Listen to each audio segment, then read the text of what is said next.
వ్యాపారవేత్తల్లో సృజనాత్మకత, కొత్త products innovation తో పాటు పరిశ్రమల ఎక్సలెన్సీకి సంబంధించి 18 కేటగిరీలలో ఇండస్ట్రీకి వచ్చే అవార్డులను ఫ్యాప్సీ ప్రకటించింది. మొత్తం ఈ అవార్డులకు 515 నామినేషన్లు రాగా అందులో 18 కంపెనీలను సెలెక్ట్ చేసినట్లు నిర్వాహక సంస్థ ఫ్యాప్సీ తెలియజేసింది.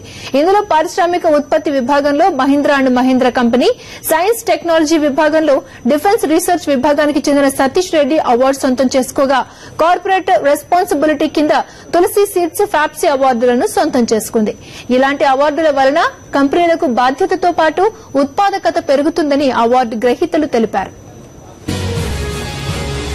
తులసి సీడ్స్ ఫైనాన్షియల్ గా దేవుడి దయ వల్ల లాస్ట్ డెకేడ్ లో చాలా చక్కగా ఇంప్రూవ్ అయ్యి financially we been doing very well.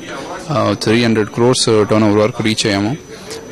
దాంతోపాటు కార్పొరేట్ సోషల్ రెస్పాన్సిబిలిటీ కూడా చాలా సీరియస్ గోల్ గా తీసుకుని స్కాలర్షిప్స్ అంటే education scholarships to poor and meritorious students కి ఇస్తున్నాము. అది లాస్ట్ 17 years నుంచి చేస్తున్నాము.